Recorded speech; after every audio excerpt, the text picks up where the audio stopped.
Hey everyone, and welcome back to my channel. In a few days, all of this here will be gone. Today, I wanted to make this video to reflect upon the reality of losing your hair in your 20s as an Asian guy.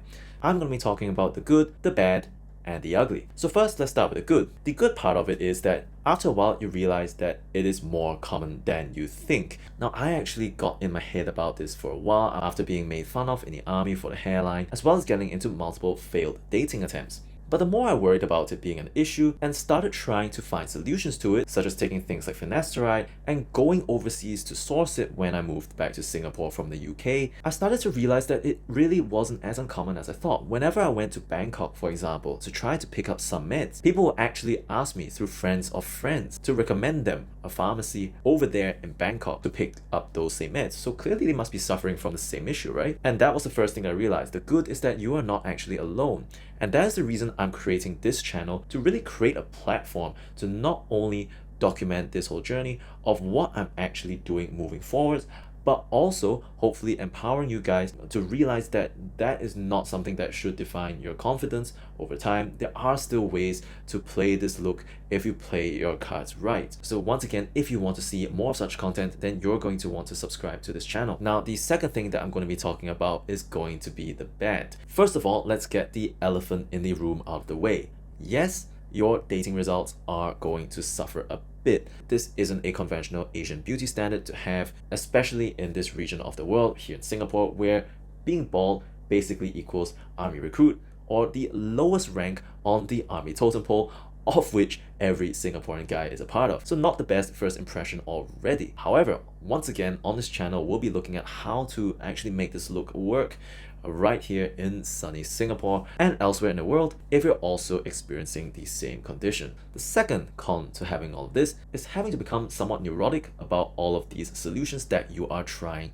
to play around with. That includes things like your meds, such as finasteride, dutasteride, your minoxidil that you apply on the top, as well as even hair fibers if you're already thinning in some areas and want to use a powder, basically a pepper shaker, that allows you to shake some black, brown, blonde powder onto your hair. One thing that I realized that really impacted confidence was having to always worry about whether or not that powder was staying on, because at the end of the day, it's not something natural that stays on your head. You might become insecure about things like standing in the wind. You might not want to get caught in the rain because that would then expose that you're just using powder to hide everything away, or even stupid things like standing in front of your date on a down riding escalator.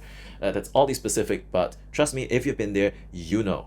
This self-consciousness that you develop when you're trying to date, especially if you're losing your hair in your 20s as an Asian, also unfortunately translates over into your work life, or rather your career, because you then start being self-conscious about how you're presenting yourself when you're coming across, if you're in a front office role, how you're presenting yourself if you're talking to clients, or even how you look like on a Teams call in comparison to all of your contemporaries. This is especially true if you are in an environment that is perhaps very target-based, very competitive, and perhaps makes use of your looks to some extent, such as sales. So that is the bad side of things. It can really, really dent your own self-image, and that is actually what I'm going to be talking about in the ugly, or rather the truth about losing your hair in your 20s as an Asian. Because the problem, or rather the root problem, not really to do with actually losing your hair. That is just a cosmetic problem.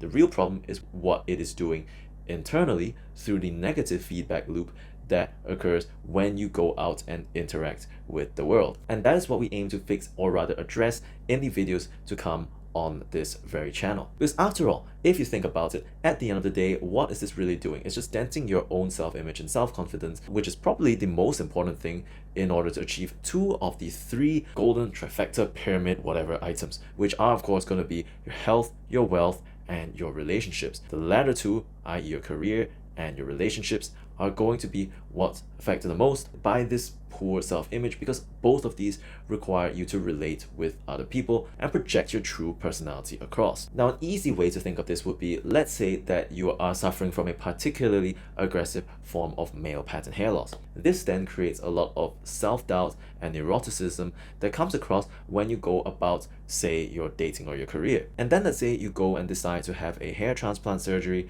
somewhere nearby, let's say in Thailand or something like that. Wait for about 3 months and you get a head, well, somewhat full of hair, because once again, not all transplants will be perfect. They're not going to be able to fill out the whole head in one go a lot of the time.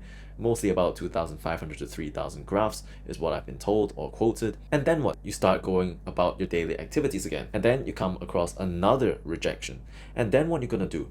You've already started on the slippery slope of turning to surgical means to try to change your appearance or change the top level symptom. So what are you going to do? You're just going to go and do other sorts of surgeries. Oh, maybe my jawline isn't good enough, or you go and do some of those looks maxing things that they do in a black pill, like bone smashing, going through more and more surgical and non-surgical ways to quote unquote looks max if you've been in the manosphere for too long. Ultimately, you might end up going through a procedure that is actually bad for your day-to-day living. You're just doing all of this in pursuit of this one thing of aesthetics. So rather than doing all of this, what I want to do on this channel is to actually document what I intend to do moving forward with this in mind, and helping men see how they can make the best of the genetic cards they've been dealt. If all of that sounds interesting to you, then you're going to want to stay tuned to this channel. That is all from me for now.